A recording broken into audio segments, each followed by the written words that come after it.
ایک وقت ایسا آیا کہ اللہ تعالیٰ نے حضرت ابراہیم کو بہت زیادہ مال عطا فرمایا. اتنے اونٹ گنے نہیں جاتے، گائے اتنی زیادہ کہ شمار نہیں ہوتی، بکرے بکریاں اتنی زیادہ کہ شمار، بہت زیادہ مال اللہ نے عطا فرمایا. اور ابھی کچھ عرصہ پہلے آپ پیچھے جائیں نا تو جو لفظ مال تھا وہ روپے پہ تو بولا ہی نہیں جاتا تھا، وہ جانوروں پہ بولا جاتا تھا. بہت زیادہ مال اللہ نے دیا، بکریاں، گائے، اونٹ، بیل، بڑا کچھ. رب کریم نے فرشتوں سے فرمایا کہ وَاتَّخَذَ اللَّهُ إِبْرَاهِيمَ خَلِيلًا، ابراہیم میرا دوست ہے. تو فرشتے کہنے لگے یا اللہ جسے اتنا کچھ دیا جائے اس نے دوست تو بننا ہی ہوتا ہے، تو نوازا ہی بڑا ہے، اتنا مال، اتنے کھیت کھلیان، اتنا کچھ. اللہ کریم نے فرمایا جاؤ آزمائش کر لو، امتحان لے لو. فرشتہ امتحان لینے پہنچ گیا. حضرت ابراہیم کے جانور چل رہے ہیں چراگاہ میں، حضرت ابراہیم بھی ہیں، غلام بھی ہیں، بہت بڑا ریوڑ ہے. آپ تشریف فرما. ایک فرشتہ آیا تو کھیت میں چھپ کے بیٹھ گیا اور بلند آواز سے کہنے لگا سبحان اللہ والحمدللہ ولا الہ الا اللہ واللہ اکبر. اب وہ حضرت سیدنا ابراہیم علیہ السلام کھڑے تھے تو وہ کھیت میں بیٹھ کے تسبیح پڑھنے لگا سبحان اللہ والحمدللہ ولا الہ الا اللہ. حضرت ابراہیم کہنے لگے یہ میرے رب کا نام کون لے رہا ہے؟ تھوڑی اس کی میٹھی آواز ہے، بڑی، کون ہے؟ ڈھونڈنے لگے، گھومتے گھومتے اس کے پاس چلے گئے. فرشتہ انسانی شکل میں، تو میرے رب کا ذکر کر رہا تھا؟ اس نے کہا میں ہی کر رہا تھا. فرمانے لگے یار ایک دفعہ پھر نہیں کرتا؟ تو کہنے لگا ابراہیم پہلے تو میں اپنی مرضی سے کر رہا تھا، تو کہتا ہے تو پیسے لگیں گے، پیسے ہیں تو کر دیتا ہوں. حضرت ابراہیم کہنے لگے بول تو کیا لے گا؟ میرے اللہ کا ذکر سنانے کا کیا لے گا؟ کہنے لگا جتنی بکریاں آپ چرا رہے ہیں ساری دے دے تو میں اللہ کا ذکر سنا دیتا ہوں. آپ نے فرمایا بس جا تیری ساری ہوئی میرے رب کا ذکر سنا.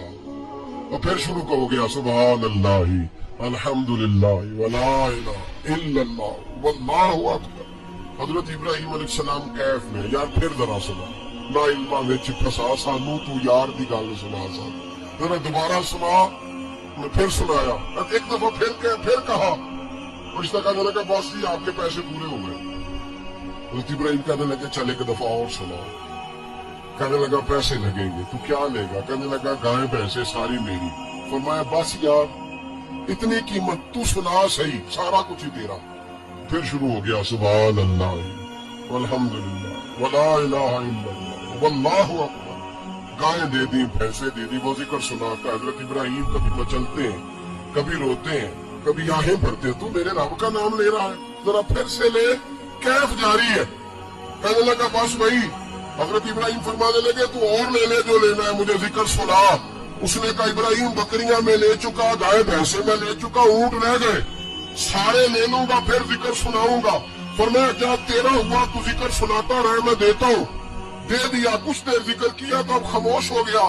حضرت ابراہیم خلیل اللہ علیہ السلام فرمانے لگے ذکر سنا.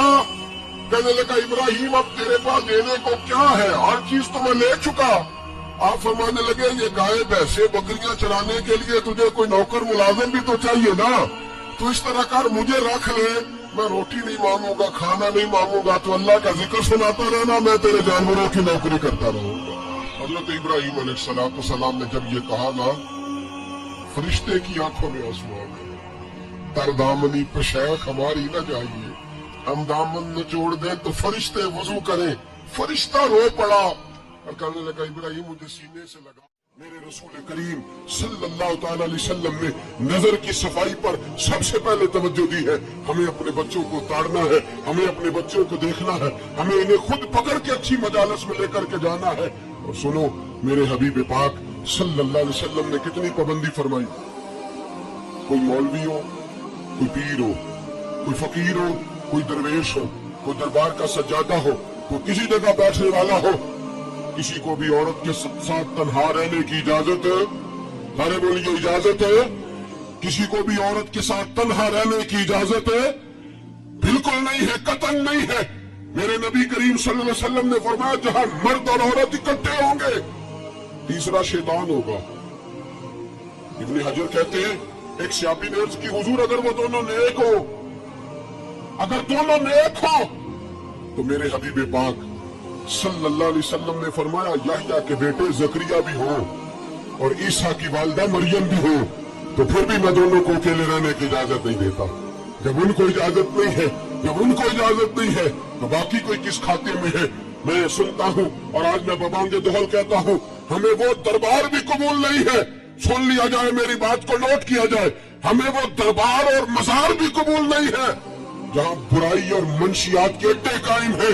हम उन दरबारों पर भी फौरी तौर पर हर लिहाज से कड़ी निगरानी करने का और पूरी सख्ती करने का इरादा रखते हैं और खुद आगे बढ़ के उन जालिम सज्जादा नशीनों का मुंह नोचने का इरादा रखते हैं जिन दरबारों पर नशा बिकता है, जिन दरबारों पर गंद होता है।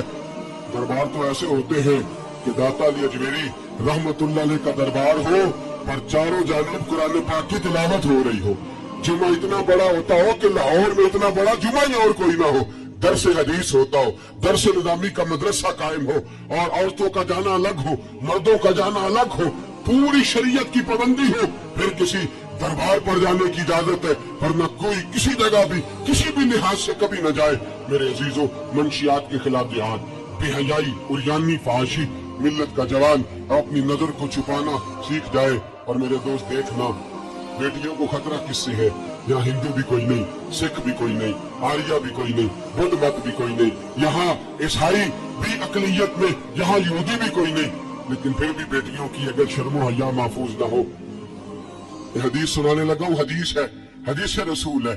जवान खास करके जरा मेरी बात पे तवज्जो करें और बुजुर्ग खास कर तवज्जो करें जिन्होंने तरबियत करनी है। सुने, हुजूर की बारगाह में एक नौजवान आया है, ये संगमील हदीस, इसको याद रखना। अर्ज की, हुजूर मैं सारे गुनाह छोड़ सकता हूँ, जिना नहीं छोड़ता। हुजूर मुझे जिना की इजाजत होनी चाहिए। मेरे हबीब ने थपकी दी, बिठा लिया। मैं कहता हूँ हुजूर ने गुनहगारों को मुआशरे से काटा नहीं, उनकी तरबियत फरमाई है, उनकी तरबियत फरमाई, उनको करीब फरमाए। मेरे हबीब करीम सल्लल्लाहु अलैहि वसल्लम ने फरमाया, इधर आओ, बैठ जा। बैठ गए। हुजूर ने फरमाया, तू पसंद करता है तेरी माँ के साथ कोई बदकारी करे? हुजूर नहीं फरमाया, तू पसंद करता है तेरी बेटी के साथ कोई बदकारी करे? या रसूलल्लाह, मैं आंखें निकाल दूंगा। हुजूर ने फरमाया, तू पसंद करता है तेरी बहन के साथ? हुजूर, मैं काट डालूंगा वो हाथ जो मेरी बहन की तरफ उठेंगे। फरमाया, तू पसंद करता है कि तेरी खाला, फुफी, ममानी की तरफ कोई ऐसी हरकत करे? हुजूर, मैं काट के रख दूंगा उन लोगों को जो बात भी करेंगे। मेरे हबीब ने फरमाया, अच्छा, जिसके साथ तू बदकारी की इजाजत मांग रहा है वो किसी की मां नहीं लगती, वो किसी की बहन नहीं लगती और किसी की बेटी नहीं होगी? याद रखे, मुल्ला जलालुद्दीन रूमी 1, इमाम गजाली 2, आला हजरत फाजले बरेलवी 3, बुजुर्ग मुतफिका तौर पर लिखते हैं, फरमाते हैं, जो गंद के साथ दूसरे घर में काटता है वो अपने घर की खैर मना ले, जो गंदी नजर दूसरों पर रखता है वो अपने घर की खैर मना ले। इसलिए कि जो जुर्म वो किसी के खाते में डालेगा वो सजा बन के उसके घर की तरफ लौटा दिया जाएगा, जो बदकारी वो किसी के खाते में डालेगा वो सजा बन के अल्लाह उसके घर की तरफ लौटा देगा। अगर अपने घर को पाक रखना चाहते हो तो दूसरों की तरफ पाक नजर रखनी शुरू कर दो। अगर चाहते हो कि तेरा घर अजीब मामला है ना, बेटे को तो पसंद की शादी की इजाजत है तो बेटी को इजाजत क्यों नहीं? अगर तेरा बेटा पसंद की शादी करेगा तो याद रखना, फिर जब किसी की बेटी ये लफ्ज बोलती है, फिर इज्जतों के जनाजे निकलते हैं, फिर उरियानी फहाशी का जो है वो कलक लगता है माथे पर, फिर याद रखना चारों जानिब से रुसवानियां तेरा नसीबा होती है। अगर तू बेटी को रोकना चाहता है तो बेटे का हाथ पकड़, अगर तू बेटी को साफ रखना चाहता है तो बेटे को शर्मो हया की चादर उड़ा, अगर तू बेटियों के किरदार की हिफाजत करना चाहता है तो पहले बेटे को पाबंद शरीयत बना, पहले इसकी तरफ देख। मेरे दोस्तों, ये 5 चीजें हमारा बुनियादी नुक्ता है।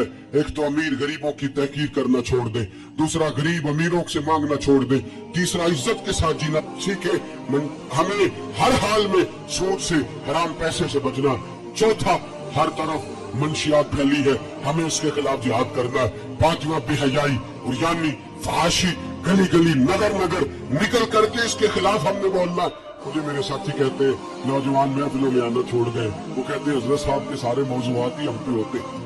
चंद दिन पहले मैं कल्लर सईदा गया, मैं दूर के इज्तिमा नहीं देता, सफर नहीं कर पाता, मेरे पैरों में दर्द होता है, करीब करीब रहता हूँ। उन लोगों ने बड़ा इसरार किया तो मुझे जाना हुआ।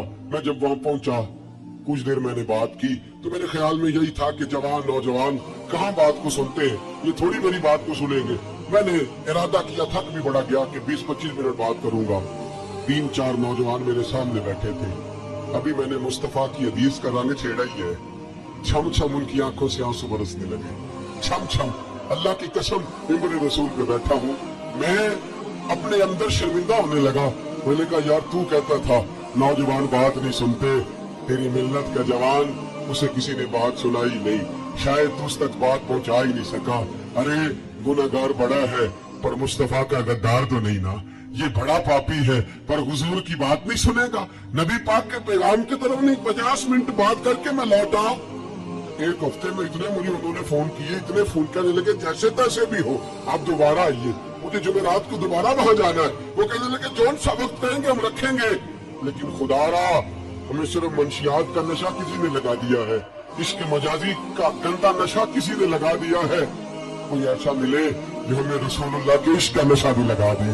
कोई मिल जाए ऐसा, अगर कोई शुएब आए मुयस्सर कोई आए जो हमारे सीने से रगड़े। मेरे दोस्त, मिल्लत का जवान जब नेक होता है तो फिर हजरत बिलाल हबशी की राहों का मुसाफिर होता है, फिर हजरत फारूक आजम को आइडियल बनाता है, फिर सैयदना मौला अली शेर खुदा की जानिब देखता है, और मिल्लत का जवान जब मुजाहिद बनता है तो फिर इमाम हसन और इमाम हुसैन की यादों को ताजा करता है।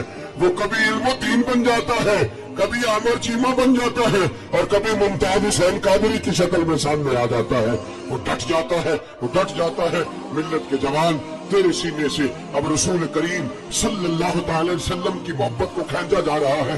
तुझे वापस आना है, अपने सीने को बेदार करना है, और तुझे आलम कुफर को बताना है कि शराब पीने वाला ही सिर्फ तुम्हें देखा है, तुमने कभी दुरूद पढ़ने वाला नौजवान भी देखना चाहिए। तुमने औरत को सारी रात फोन करने वाले जवान की दास्तानें तो सुनी है। आ अब हम तुझे वो वाला जवान सिखाते सुनाते हैं जो सारी रात मुस्तफा की नात सुन के नबी पाक